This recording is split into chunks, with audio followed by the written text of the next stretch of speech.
welcome to our today's lecture. So last time हमने पढ़ा था complex numbers. Today we will continue with the complex numbers. Complex numbers. So first of all, today we will see how to add the complex numbers. Yeah, first of all I will see how to multiply a complex number with the help of a scalar. Suppose मैं मान लेता हूं, suppose जैसा कि हमने पढ़ा था z is equal to a plus iota times b is any complex number. ये कोई भी complex number है, is any complex number. मैंने कोई भी complex number ले लिया, z is equal to a plus iota times b. This is any complex number. और आपको मालूम है a होगा रियल नंबर, b होगा real number and iota it will be equal to under root of -1. Iota will be equal to under root of -1. Suppose lambda is any scalar. हम मान लेते हैं जो हमारे पास लैम्डा है इज एनी स्केलर. ये कोई भी स्केलर है. स्केलर मतलब हो गया रियल नंबर. देन अगर मैं इस लैम्डा से इस कॉम्प्लेक्स नंबर को मल्टीप्लाई करना चाहूंगा, lambda times Z, it will be equal to, ये रियल पार्ट को अलग से मल्टीप्लाई होगा, इमेजिनरी पार्ट को अलग से मल्टीप्लाई होगा. मतलब लैम्डा इस तरह, लैम्डा ए को अलग से मल्टीप्लाई जाएगा, आएगा lambda times A plus iota में अपनी जगह लिखूंगा, आएगा lambda times B. So lambda से हम जब किसी कॉम्प्लेक्स नंबर को मल्टीप्लाई करते we again get a complex number. ठीक है. और ये लैम्डा किस तरह मल्टीप्लाई होता है इस कॉम्प्लेक्स नंबर को? ये रियल पार्ट को अलग से मल्टीप्लाई होता है, इमेजिनरी पार्ट को अलग से मल्टीप्लाई होता है. फॉर एग्जांपल अगर मेरे पास कोई कॉम्प्लेक्स नंबर होगा z is equal to 2 plus 3 iota, मैं इसको किसी रियल नंबर से मल्टीप्लाई करना चाहता हूं. लेट सपोज मैं 3 से मल्टीप्लाई करना चाहता हूं. Then 3 times the complex number z, it will be equal to 3 real part को अलग से मल्टीप्लाई होगा, 3 into 2 is 6, इमेजिनरी पार्ट को अलग से मल्टीप्लाई होगा, 3 into 3 is 9 टाइम्स आयोटा. तो इस तरह हम एक स्केलर से एक कॉम्प्लेक्स नंबर को मल्टीप्लाई करते हैं. अब आज हम क्या करेंगे? आज हम देखेंगे कि how to add the two complex numbers. हम दो कॉम्प्लेक्स नंबर्स को किस तरह ऐड करते हैं. Addition of the two complex numbers. Addition of complex numbers. Complex numbers. So first of all, what I will do, मैं देखता हूं पहले बोर्ड पर आपको नजर आ रहा है. हाँ, एडिशन ऑफ कॉम्प्लेक्स नंबर्स मुझे ये देखना पड़ता है. हाँ, first of all what I will do, I will take any two complex number. z1 is equal to a1 plus iota times b1, और दूसरा कॉम्प्लेक्स नंबर में लेता हूं z2 is equal to a2 plus iota times b2. तब जब हम इन दो complex numbers को ऐड करेंगे, और ऐड हम किस तरह करते हैं, we write z1 plus z2, और ये दो कॉम्प्लेक्स नंबर्स इस तरह ऐड होते हैं. रियल पार्ट होता है रियल पार्ट के साथ ऐड, मतलब मेरे पास आएगा a1 plus a2. Real part हो गया रियल पार्ट के साथ ऐड, और जो मेरे पास इमेजिनरी पार्ट है ये इमेजिनरी पार्ट के साथ ऐड होगा. आयोटा में बाहर रखूंगा, आएगा b1 प्लस b2. और जब मैंने इन दो कॉम्प्लेक्स नंबर्स को ऐड किया, मैं देख रहा हूं रिजल्ट एक कॉम्प्लेक्स नंबर ही है, क्योंकि आपको नहीं लग रहा है ये आ गया a plus iota times b की फॉर्म में. a is a1 plus a2 and b is b1 plus b2. So जब हम दो कॉम्प्लेक्स नंबर्स को ऐड करते हैं, result is a complex number. So complex numbers satisfy closure property. Closure property क्या होती है? जब z1 और z2 किसी सेट में होंगे, तब जब मैं इनका एडिशन लूंगा z1 प्लस z2, वो भी इसी सेट में आना चाहिए. जो मेरा z1 और z2 है, they belong to the set of complex numbers. तो जो मेरे पास z1 प्लस z2 है वो भी एक कॉम्प्लेक्स नंबर आ गया. या इन अदर वर्ड्स, दूसरे अल्फाज में, जो इन दो कॉम्प्लेक्स नंबर्स का एडिशन आ गया वो भी इसी सेट में आ गया. In the set of complex numbers. अब मैं थोड़ी सी यहाँ पर एक एग्जाम्पल दिखाऊंगा how to add the two complex number. Suppose z is equal to या z1 is equal to 2 + 3 iota, और मेरे पास एक और कॉम्प्लेक्स नंबर है z2 is equal to 4 - 5 iota. Then I want to add the two complex numbers. z1 को मैं add करना चाहता हूं z2, तो 2 ऐड होगा 4 के साथ। क्यों? रियल पार्ट के साथ ऐड होगा। 2 + 4 is 6। 3 ऐड होगा -5 के साथ। 3 - 5 हो गया -2। आयोटा साथ में लिखेंगे तो एक नया कॉम्प्लेक्स नंबर बन गया जिसको मैं लिखूंगा 6 - 2 times iota. So addition of the two complex numbers also gives us a complex numbers. In that way the complex numbers obey the closure property under the operation of addition. उसके बाद अगर हमने addition of the complex numbers define किया तो addition की properties भी हैं। Properties of the addition are the first properties commutative property. Commutative property क्या complex numbers commutative property obey करते हैं कि नहीं? Commutative property. दूसरी प्रॉपर्टी है एसोसिएटिव प्रॉपर्टी। ये भी हम देखेंगे आज, क्या complex numbers under the operation of addition associative property obey करते हैं कि नहीं? Associative property.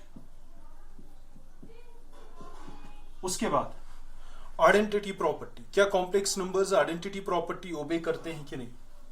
वो हम देखेंगे। मैं बताऊंगा कॉम्यूटेटिव प्रॉपर्टी क्या होती है, आइडेंटिटी प्रॉपर्टी, एसोसिएटिव प्रॉपर्टी, ये सारी प्रॉपर्टीज क्या होती है। And the final properties inverse property. Inverse property, क्या complex numbers inverse property hold करते हैं कि नहीं?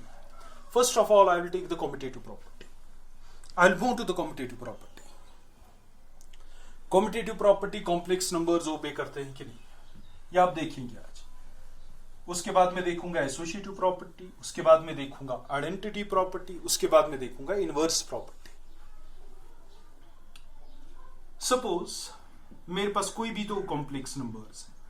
Suppose z1, z2 are any two complex numbers. ये कोई भी दो complex numbers are any two complex numbers. अगर ये कोई भी दो कॉम्प्लेक्स नंबर्स हैं, देन इफ, तो अगर मेरे पास ये होगा z1 + z2, it will be same as z2 + z1. Then I will say that complex numbers obey commutative property under the operation of addition. और ये सच भी होता है। देखो मिसाल के तौर पर, if I will take some complex number, z1 is equal to 2 + 3 iota, z2 is equal to 4 + 5 iota. अब देख लीजिए z1 + z2 क्या आएगा। This is z1 + z2। Real part के साथ ऐड होगा। 2 ऐड होगा 4 के साथ। 2 + 4 is 6। 3 ऐड होगा 5 के साथ। 3 + 5 is 8 iota. Now I will see what is z2 + z1. z2 + z1 ये मैं देखना चाहूंगा। पहले z2 को ऐड करना पड़ेगा z1 के साथ। मतलब अब पहले 2 ऐड होता है 4 के साथ, अब 4 ऐड होगा 2 के साथ। 4 + 2 is 6 because 2 + 4 is same as 4 + 2. Likewise 5 + 3 is 8.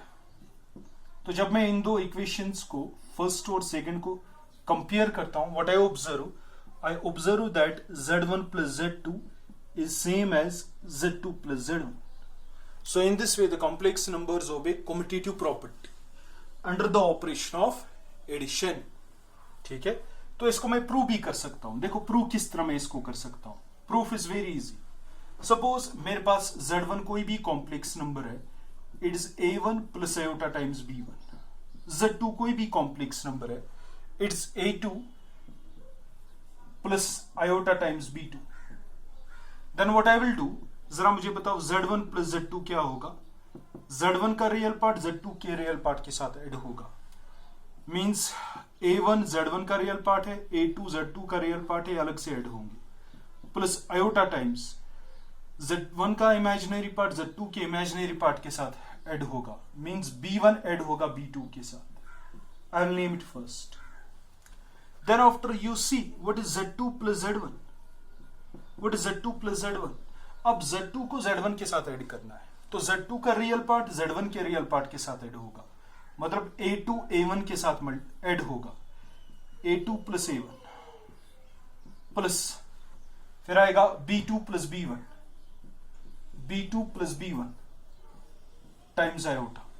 Then after A2 plus A1 को मैं लिख सकता हूं A1 प्लस A2, बिकॉज हमें पता है रियल नंबर्स ओबे करते हैं commutative property, A plus B is same as B plus A, 2 plus 3 is same as 3 plus 2, likewise A2 plus A1 is same as A1 plus A2, iota times on the similar line is B2 plus B1 will be same as B1 plus B2।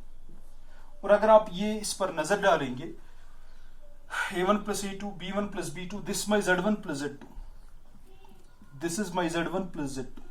तो मैंने देखा था Z2 plus Z1 वो same आ गया Z1 plus Z2, इसका मतलब commutative property hold होती है, because I am getting Z1 plus Z2 is same as Z2 plus Z1। So this is commutative property यहां पर होल्ड हो रही है। उसके बाद इसको मैंने प्रूव भी किया और वेरीफाई भी किया। Likewise I have the associative property under the operation of addition, associative property, associative property, associative property। In associative property what I have, suppose अगर मेरे पास कोई भी तीन कॉम्प्लेक्स नंबर्स होंगे Z1, Z2, Z3, then if, तो अगर मेरे पास ये चीज सच होगा Z1 plus Z2 plus Z3 it will be same as Z1 plus Z2 plus Z3, means if I will change the order of operation, if I will change the order of operation the result remains same। ठीक है, तो इस property को हम कहते हैं associative property. अगर ऐसा होगा, इसको मैं प्रूव करूंगा आपके सामने। Suppose my Z1 is equal to x1 plus iota times y, my Z2 is equal to x2 plus iota times y2, and my Z3 is equal to x3 plus iota times y3। Then after I will take the left hand side, then after I will take the right hand side, then after I will compare the two sides and I will see whether they yield the same answer or not। So what I will see, consider जो मेरे पास left hand side है, consider Z1 plus Z2 plus Z3। पहले मुझे मालूम है कि Z1 और Z2 को किस तरह ऐड करना है। Z1 का रियल पार्ट Z2 के रियल पार्ट के साथ ऐड होगा, मतलब x1 जो मेरा है वो x2 के साथ ऐड होगा, प्लस आयोटा टाइम्स Z2 का रियल पार्ट Z1 का रियल पार्ट Z2 के रियल पार्ट के साथ ऐड होगा, मतलब Y1 जो ऐड होगा वो Y2 के साथ, Y1 ऐड होगा Y2 के साथ, plus then after I have Z3, my Z3 is x3 plus iota times Y3। अब ये मेरे पास एक कॉम्प्लेक्स नंबर है और ये मेरे पास एक और कॉम्प्लेक्स नंबर है। इस कॉम्प्लेक्स नंबर का रियल पार्ट है x1 प्लस x2, इसका रियल पार्ट है x3, और इन दो कॉम्प्लेक्स नंबर्स को ऐड करना है। तो रियल पार्ट के साथ ऐड होता है, मतलब x1 plus x2 plus x1 plus x2 पहले कॉम्प्लेक्स नंबर का रियल पार्ट है, दूसरे का x3 है, तो ये ऐड होंगे रियल पार्ट्स, इमेजिनरी पार्ट्स अलग से ऐड होंगे। y1 प्लस y2 ऐड होगा y3 के साथ, मतलब मेरे पास आएगा y1 plus y2 plus y3। So I will name it first। Similarly, I will take the right hand side. My right hand side is this thing, Z1 plus Z2 plus Z3। मतलब ये मैं देखूंगा Z1 plus Z2 plus Z3। पहले मैं देखता हूं ये camera पर नजर आ रहा है आप लोगों को कि नहीं। इसका नाम मैंने रखा था फर्स्ट, हाँ ये नजर आ रहा है आप लोगों को। तो Z1 मेरे पास जो है, Z1 को मैं एज सच लिखूंगा जो है Z1 x1 plus iota times y, x1 plus iota times y, और मेरे पास जो Z2 प्लस Z3 है, Z2 प्लस Z3 जो मेरे पास है, इनको ऐड करना है। तो कैसे ऐड होगा, रियल पार्ट के साथ ऐड होगा, मतलब x2 ऐड होगा x3 के साथ, प्लस और इमेजिनरी पार्ट के साथ ऐड होगा iota times y2 plus y3। So this is further equal to, अब ये कॉम्प्लेक्स नंबर और ये कॉम्प्लेक्स नंबर ऐड करना है, इस कॉम्प्लेक्स नंबर का रियल पार्ट है x1, इसका रियल पार्ट है x2 प्लस x3, तो रियल पार्ट्स अलग से ऐड होंगे। मेरे पास आएगा x1 plus x2 plus x3 हो गया अलग से add, plus iota times imaginary parts अलग से ऐड होंगे। इमेजिनरी पार्ट इसका है y1 और इसका है y2 प्लस y3, तो इमेजिनरी पार्ट्स को अलग से ऐड करेंगे हम, मींस मेरे पास आएगा y1 plus y2 plus y3 और इसका नाम मैं रखूंगा सेकंड। और अगर आप कंपेयर करेंगे फर्स्ट और सेकंड को, you are getting the same results, you are getting the same results. मतलब मेरे पास जो z1 plus z2 plus z3 का वैल्यू है वही आ गया मेरे पास z1 plus z2 plus z3 का वैल्यू। तो मैं कह सकता हूं कि z1 plus z2 plus z3 is same as z1 plus z2 plus z3। So this proves my claim कि associative property जो होती है वो होल्ड होती है in case of complex numbers। Then after, उसके बाद I am going to prove identity property। I am going to prove identity property। For the identity property अगर मैं आपको कहूंगा मेरे पास कोई भी कॉम्प्लेक्स नंबर है z belongs to c, z is any complex number, आपको नहीं लग रहा है there exist 0 belongs to c, 0 is also a complex number, such that मैं ये क्लेम करता हूं z plus 0 is same as z is equal to 0 plus z। So एक ऐसा एलिमेंट है जो मैंने z के साथ ऐड किया, वापस z आ रहा है, वही एलिमेंट इस z के साथ कम्यूट हो रहा है, मींस कम्यूटेटिव प्रॉपर्टी होल्ड होती है। तो this property is very straightforward, आप इसको चेक भी कर सकते हो, because if you can take any complex number z is equal to a plus iota times b, और 0 तो आपके पास है ही, आप 0 को लिख सकते हो 0 plus 0 times iota, because 0 plus 0 times iota is again 0। Then after if you add z plus 0, that will be equivalent to adding the two complex numbers a plus iota times b with 0 plus 0 times iota। तो add इस तरह होंगे, real part के साथ add होंगे, means a 0 के साथ add होगा वो तो a ही आएगा, प्लस iota टाइम्स b 0 के साथ ऐड होगा वो तो b ही आएगा। लाइकवाइज सिमिलरली अगर आप चेक करेंगे 0 plus z, that is again a plus iota times b, तो आपके पास z ही है। सिमिलरली अगर आप देखेंगे 0 plus z is again z, therefore I am getting z plus 0 is same as the complex number z and that is 0 plus z, and here ये जो आपके पास 0 है, this is called additive identity, इसको हम कहते हैं additive identity या identity element हम इसको कहते हैं, additive identity और identity element और आइडेंटिटी एलिमेंट। ठीक है, तो आइडेंटिटी प्रॉपर्टी होल्ड होती है and identity element in case of the addition of the complex numbers is 0, जो हमारे पास रियल नंबर सिस्टम में होता है। सो यहां पर आइडेंटिटी प्रॉपर्टी ओबे करते हैं complex numbers. Now the last property is we have the inverse property. जो कॉम्प्लेक्स नंबर्स होते हैं वो ओबे करते हैं इनवर्स प्रॉपर्टी। इनवर्स प्रॉपर्टी क्या होती है मैं पहले आपको बताऊंगा।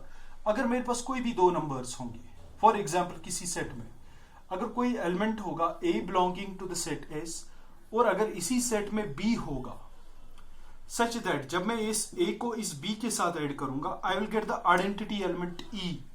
मैंने आइडेंटिटी एलिमेंट को e से डिनोट किया and that will be same as b plus a।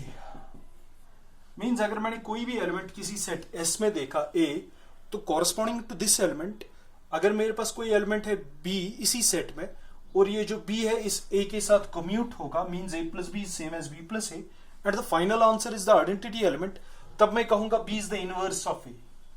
अगर ऑपरेशन एडिशन है तब मैं कहूंगा b is the additive inverse of a। अगर ऑपरेशन मल्टीप्लिकेशन है तब मैं कहूंगा b is the multiplicative inverse of a। ठीक है,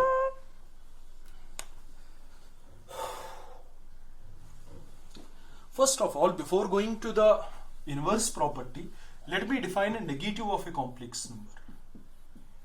Negative of a complex number. Complex number का negative क्या होता है? For example, मेरे पास कोई भी complex number है z, that's a plus iota times b. This is any complex number. any damn complex number. Then negative of z is denoted by minus z. Minus z को मैं नहीं लिख सकता हूं -1 into z, that is minus z. अब बात ऐसी आ जाती है, बात एक वैसी की वैसी ही है, multiplying z by means of the scalar -1, multiplying this complex number by means of the scalar -1. और वो मैंने आपको बताया है कि इस स्केलर से किस तरह कॉम्प्लेक्स नंबर को मल्टीप्लाई करना होता है. ये रियल पार्ट को अलग से मल्टीप्लाई होता है, इमेजिनरी पार्ट को अलग से मल्टीप्लाई होता है. -1 into a is -c, -1 into b is -b, तो सामने आयोटा लगेगा. सो अगर मेरे पास कोई भी कॉम्प्लेक्स नंबर है a plus iota times b, इसका जो नेगेटिव आएगा वो आएगा -a minus iota times b. For example अगर मेरे पास कोई कॉम्प्लेक्स नंबर है 2 + 3 आयोटा, इसका जो नेगेटिव आएगा -z, that will be equivalent to -2 - 3 iota. And one more example, अगर मेरे पास कोई कॉम्प्लेक्स नंबर है -1 + 3 iota, इसका जो नेगेटिव आएगा that will be equivalent to -1 - 3 iota. सामने रियल और इमेजिनरी पार्ट्स के आगे साइंस ऑपोजिट लगानी है. ठीक है. अब इनवर्स प्रॉपर्टी यह है कि corresponding to any complex number z, अगर मेरे पास कोई भी कॉम्प्लेक्स नंबर है z, फॉर एग्जाम्पल मेरे पास कोई भी कॉम्प्लेक्स नंबर है z is equal to a plus iota times b. So इसका जो एडिटिव इनवर्स है, I claim that it's additive inverse is -z, and -z will be equal to -a minus iota times b. अब जब मैं इन दोनों को add करूंगा, I must get the identity element. Means z को जब मैं इसके एडिटिव इनवर्स से ऐड करूंगा, a को ऐड होगा -a, तो बनेगा a plus -a. Imaginary part को इमेजिनरी पार्ट ऐड होगा, b को ऐड होगा -b, और सामने लगेगा iota. a - a is 0, b - b is 0 times iota, 0 + 0 times iota is 0. Similarly अगर आप देखेंगे -z + z वो भी 0 आ जाएगा. देयरफॉर मैं देख रहा हूं z प्लस -z वो सेम आ रहा है -z + z, and the final answer is the zero element. Final answer is the zero element. So यहां पर इनवर्स प्रॉपर्टी होल्ड होती है. और अगर मेरे पास कोई भी कॉम्प्लेक्स नंबर होगा z is equal to a plus iota times b, जो इसका एडिटिव इनवर्स आएगा, आपको वो किस तरह हासिल होगा? रियल पार्ट के सामने साइन चेंज करनी है. इफ दैट इज माइनस तो बना दीजिए plus, if that is plus तो बना दीजिए माइनस. इमेजिनरी पार्ट के सामने भी साइन चेंज करनी है. ठीक है. वो मैंने आपको ऑलरेडी बताया कि how to find the negative of a complex number. For example, one more example, 2 - 3 iota, इसका एडिटिव इनवर्स क्या आएगा? शाबाश, गेस करो. -2 + 3 iota. +2 it was, I have replaced it by -2, and -3 iota was the imaginary number, I have replaced it by the +3. So I got the additive inverse. ठीक है. So complex numbers, in today's lecture we have seen that complex numbers obey closure property, वो तो definition से ही पता चलती है. उसके बाद commutative property, उसके बाद associative property, उसके बाद identity property, उसके बाद inverse property. So this was all about today's lecture regarding the properties of the addition and how to add the two complex numbers. Thank you very much. Hope you have enjoyed today's lecture.